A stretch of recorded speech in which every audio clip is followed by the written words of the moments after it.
Everyone thinks money evolved from barter to coins to paper. They're wrong. China skipped straight to paper, centuries before the West even considered it. During the Song Dynasty, around the 11th century, Chinese merchants faced an impossible problem. Their empire had grown so vast, so commercially interconnected, that carrying enough metal coins across provinces became physically impractical. A single transaction could require cartloads of copper or silver. The weight alone made trade sluggish, expensive, and vulnerable to bandits. Something had to give.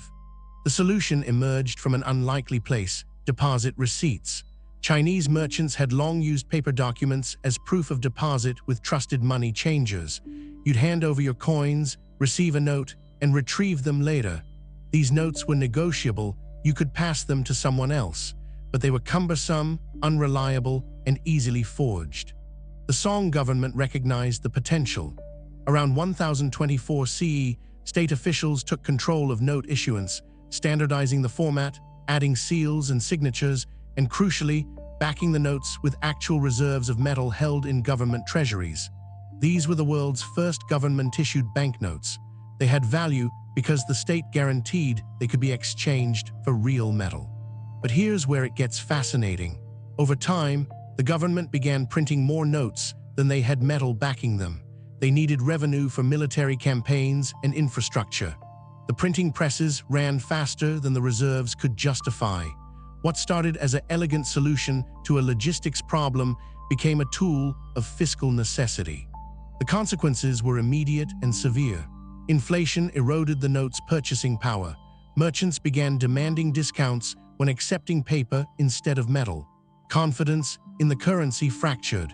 By the late Song period, the notes traded at a fraction of their face value. The very innovation that had solved commerce's bottleneck had created a new crisis.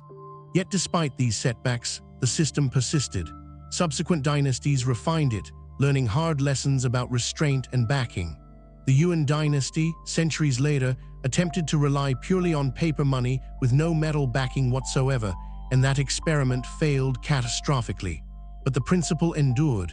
Value could be stored and transferred on paper, not just metal. When European traders finally encountered Chinese paper money in the 13th and 14th centuries, many dismissed it as fraud or fantasy. How could paper have value? Yet within a few centuries, European banking houses began issuing their own notes. The innovation China had pioneered and struggled with became the blueprint for global finance. The Song Dynasty's experiment teaches us something profound about monetary systems. Money isn't inherently valuable. Its worth derives entirely from collective agreement and institutional backing. Paper, metal, or digital tokens, the medium matters far less than the trust that underpins it. Understanding this history illuminates why modern central banks carefully manage money supply, why inflation happens, and why confidence in institutions matters so profoundly. 1,000 years ago, Chinese officials discovered these truths through trial and error. We're still living with the consequences of those early lessons. The rise of paper money wasn't inevitable. It emerged from a specific problem in a specific time and place. But once invented, it proved so powerful that it reshaped how humans organize commerce and wealth. From Song Dynasty merchants carrying paper instead of copper to your digital bank balance today, the thread runs unbroken.